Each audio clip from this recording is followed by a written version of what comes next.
या दृष्टा निखिलाघ संग शमनी स्पृष्टा वपुः पावनी रोगाणामभिवन्दिता निरसनी सिक्तान्तकत्रासिनी प्रत्यासत्तिविधायिनी भगवतः कृष्णस्य संरोपिता न्यस्ता तच्चरणी विमुक्तिफलदा तस्यै तुलस्यै नमः। सभी आत्मीय जनों को सस्नेह अभिवंदन। व्रत पर्वोत्सवों के क्रम में आज बात करने वाले हैं कार्तिक शुक्ल की देवोत्थापनी देव उठनी एकादशी की। एकादशी पौर्णमासी अमावस्या आदि नित्य व्रत कहलाते हैं, अतः प्रत्येक व्यक्ति को एकादशी का व्रत करना चाहिए। लिंग पुराण के अनुसार गृहस्थो ब्रह्मचारी च अहिताग्निस्तथैव च एकादश्यां न भुंजीत पक्षयोरुभयोरपि।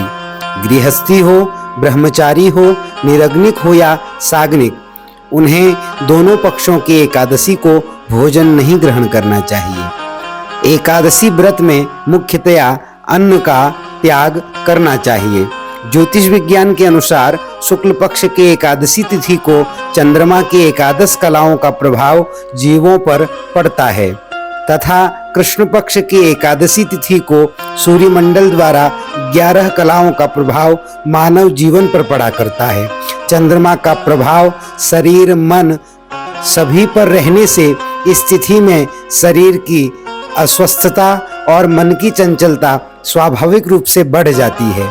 इसी कारण इस उपवास द्वारा शरीर को संभालना, इष्ट पूजन द्वारा मन को संभालना एकादशी व्रत का मुख्य रहस्य है। यद्यपि वर्ष की सारी एकादशियां प्रत्येक सनातनी को करनी चाहिए, तो इसी क्रम में कार्तिक शुक्ल एकादशी का महत्व क्या है, इसके विषय में आज बात करने वाले हैं। यद्यपि भगवान क्षण भर के लिए भी नहीं सोते हैं, फिर भी भक्तों की भावना यथा देहे तथा देवे के अनुसार भगवान 4 माह शयन करते हैं। भगवान विष्णु के क्षीर सागर शयन के विषय में यह कथा प्रसिद्ध है कि भगवान ने भाद्रपद मास के शुक्ल पक्ष की पद्मा एकादशी को महापराक्रमी शंखासुर नामक राक्षस को मारा था और उसके बाद थकावट दूर करने के लिए क्षीर सागर में जाकर भगवान सो गए। वहां 4 माह तक सोते रहे और कार्तिक शुक्ल एकादशी को जगे। इसी से इस एकादशी का नाम देवोत्थापनी या प्रबोधनी एकादशी पड़ गया। मान्यता है कि इस दिन से भगवान जागृत हो जाते हैं और विवाह आदि शुभ कार्य भी आरंभ हो जाते हैं। इस दिन व्रत के रूप में उपवास करने का विशेष महत्व है। जो उपवास न कर सकें तो उन्हें एक समय तो फलाहार अवश्य करना चाहिए और संयम नियम पूर्वक रहना चाहिए। एकादशी को भगवान नाम जप कीर्तन की विशेष महिमा है। कार्तिक शुक्ल एकादशी को भगवत प्रीत्यर्थ पूजा पाठ व्रत उपवास आदि किया जाता है। इस तिथि को रात्रि जागरण का विशेष महत्व कहा गया है। रात्रि में भगवत संबंधी कीर्तन वाद्य नृत्य और पुराणों का पाठ करना चाहिए। धूप दीप नैवेद्य पुष्प गंध चंदन फल और अर्घ्य आदि से भगवान सालग्राम की पूजा करके घंटा शंख मृदंग आदि वाद्यों की मांगलिक ध्वनि तथा इन मंत्रों से भगवान को जगाने की प्रार्थना करनी चाहिए। उत्तिष्ठोत्तिष्ठ गोविंद त्यज निद्रा जगतपते त्वयि सुप्त जगन्नाथ जगत सुप्तम भवेदिदम। उत्तिष्ठोत्तिष्ठ वाराह दंष्ट्रोद धृत वसुंधरे हिरण्याक्ष प्राणघातिन त्रैलोक्ये मंगलम कुरु। इसके बाद भगवान की आरती करनी चाहिए और पुष्पांजलि अर्पण करके इन मंत्रों से प्रार्थना करनी चाहिए। इयं तु द्वादशी देव प्रबोधाय विनिर्मिता त्वय्येव सर्वलोकानां हितार्थं शेषशायिना। इदं व्रतं मया देव कृतं प्रीत्यै तव प्रभो न्यूनं संपूर्णतां यातु त्वत्प्रसादात् जनार्दन। तदनंतर प्रहलाद नारद परशुराम पुंडरीक व्यास अम्बरीश शुक सौनक और भीष्मादि भक्तों का स्मरण करके चरणामृत और प्रसाद का वितरण करना चाहिए। प्रबोधिनी एकादशी की पारणा में रेवती नक्षत्र का अंतिम तृतीयांश हो तो उसे त्याग कर भोजन करना चाहिए। एकादशी व्रत की पारणा द्वादशी में ही करनी चाहिए, लेकिन कण्व स्मृति के अनुसार अरुणोदय के समय दशमी तथा एकादशी का योग हो तो द्वादशी को उपवास करके त्रयोदशी को पारण करना चाहिए। कहा गया है, अरुणोदय वेलायाम दशमी संयुता यदि तत्रोपोष्या द्वादशी स्यात् त्रयोदश्याम तु पारणम। कात्यायन स्मृति के अनुसार प्रातः काल स्नान तथा हरिपूजन के अनंतर भगवान को उपवास समर्पण करने का विधान है। कहा गया है, पूजन के उपरांत हाथ में जल लेकर पारण मंत्र पढ़ते हुए व्रत की पारणा करनी चाहिए। प्रातः स्नात्वा हरिं पूज्य उपवासम समर्पयेत पारणम तु ततः कुर्याद व्रत सिद्ध्ये हरिस्मरण। तथा पारण मंत्र इस प्रकार है, अज्ञान तिमिरांधस्य व्रतेनानेन केशव प्रसीद सुमुखो नाथ ज्ञान दृष्टि प्रदो भव।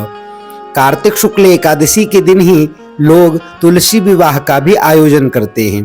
तुलसी वैष्णवों के लिए परम आराध्य पौधा है। कोई कोई तो भगवान के श्री विग्रह के साथ तुलसी महारानी जी का विवाह बड़े धूमधाम से करते हैं। पारंपरिक रूप से यह विवाह देवोत्थापनी एकादशी से प्रारंभ करके कार्तिक शुक्ल पौर्णमासी तक चलता है।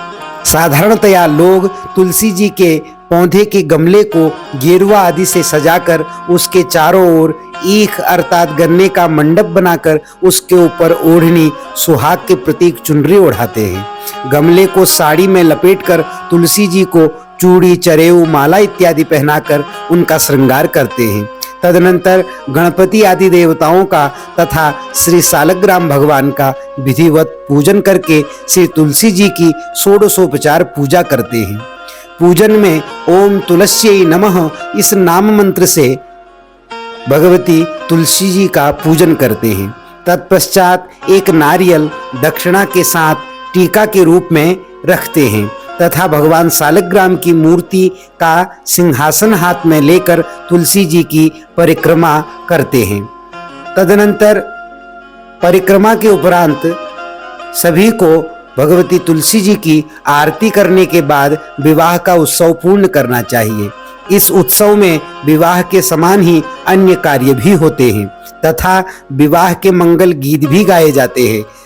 राजस्थान में इस तुलसी विवाह को बटुआ फिराना कहते हैं। जिन कन्याओं का विवाह विलंब से हो रहा हो वह इस एकादशी के दिन पीले वस्त्र धारण करके भगवान सालिग्राम एवं तुलसी जी का पूजन एवं विवाह कराएं। पीले फूल भगवान नारायण को अर्पित करें। उनका विवाह शीघ्र होगा, सारी अड़चनें समाप्त होंगी। निसंतान दंपति इस दिन धूमधाम से तुलसी विवाह कर कन्यादान का फल प्राप्त कर लेते हैं। वस्तुतः यह एकादशी सभी की कामनाओं को पूर्ण करने वाली है। कहा गया है, भगवान के जागते समय जिस जिस कामना से मनुष्य भगवान नारायण की अभ्यर्चना करते हैं, पूजन करते हैं, उनके सकल मनोरथ पूर्ण होते हैं। उत्तराखंड एवं हिमाचल के कुछ एक ग्रामों में यह पर्व बूढ़ी दीपावली पर्व के रूप में भी मनाया जाता है। इस दिन दीपावली पर्व के अनुरूप ही घर की स्वच्छता एवं सजावट की जाती है। श्री लक्ष्मी नारायण का पूजन भी किया जाता है। कहीं कहीं अंबिका और कहीं परशुराम जी का पूजन भी होता है। कहीं दीपों की जगह मसालें जलाई जाती हैं, कहीं दीप प्रज्वलित किए जाते हैं।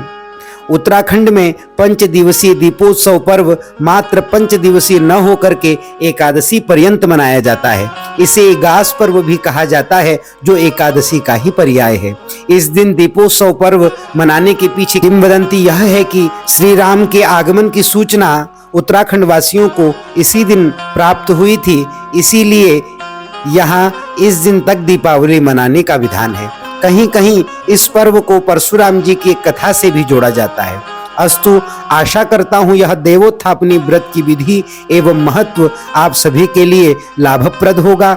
एकादशी व्रत के विस्तृत रूप को एक अलग सी वीडियो में समझाने का प्रयास आगे के भागों में किया जाएगा। इस वर्ष के व्रतोपवास एवं पारण का मुहूर्त एवं पूजन विधि को डिस्क्रिप्शन बॉक्स से प्राप्त किया जा सकता है। हमसे जुड़े रहने के लिए आप सभी का सस्नेह आभार। जानकारी अच्छी लगी हो तो सभी के साथ में शेयर करें। धन्यवाद। हरे कृष्णा। नमस्कार।